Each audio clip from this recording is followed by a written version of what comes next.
मैं आपको क्रमवार और सत्यता के साथ समझाता हूं। 1. सूबेदार तोमेश्वर रहांगडाले कौन है? जन्म 1 अगस्त 1983, ग्राम जराही, जिला बालाघाट, मध्य प्रदेश। भारतीय सेना में लगभग 20 वर्षों तक सेवा दी और सूबेदार पद पर सेवानिवृत्त 1 जनवरी 2000। शिक्षा एम साइंस तक अध्ययन। सेवानिवृत्ति के बाद जीवन को निस्वार्थ समाज सेवा, ग्रामीण विकास और वैचारिक मार्गदर्शन के लिए समर्पित कर दिया। क्या करते हैं?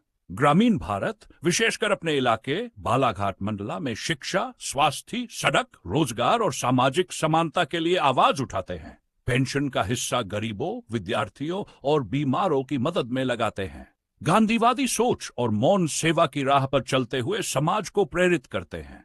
आरटीआई, सीपीजी रैम्स, शिकायत पत्र, आंदोलन घोषणा पत्र और कानूनी उपायों के जरिए सरकारी लापरवाही पर सीधे सवाल खड़े करते हैं।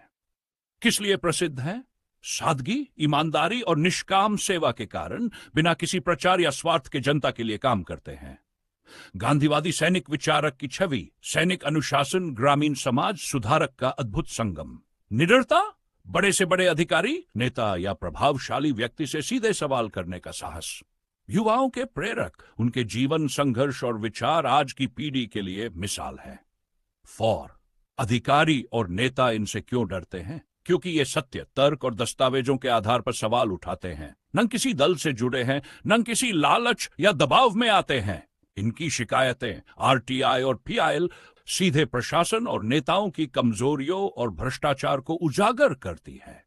तो जनता का भरोसा और समर्थन इनके पीछे खड़ा रहता है। यही नेताओं और अधिकारियों के लिए सबसे बड़ी चुनौती है। आज तक इन जैसे कितने हुए? सेना से सेवानिवृत्त होकर राजनीति या व्यापार में उतरने वाले तो बहुत हैं, लेकिन सैनिक सादगी, गांधीवादी विचारधारा, मौन समाज सेवा का अद्वितीय संगम भारत में अब तक लगभग न के बराबर है।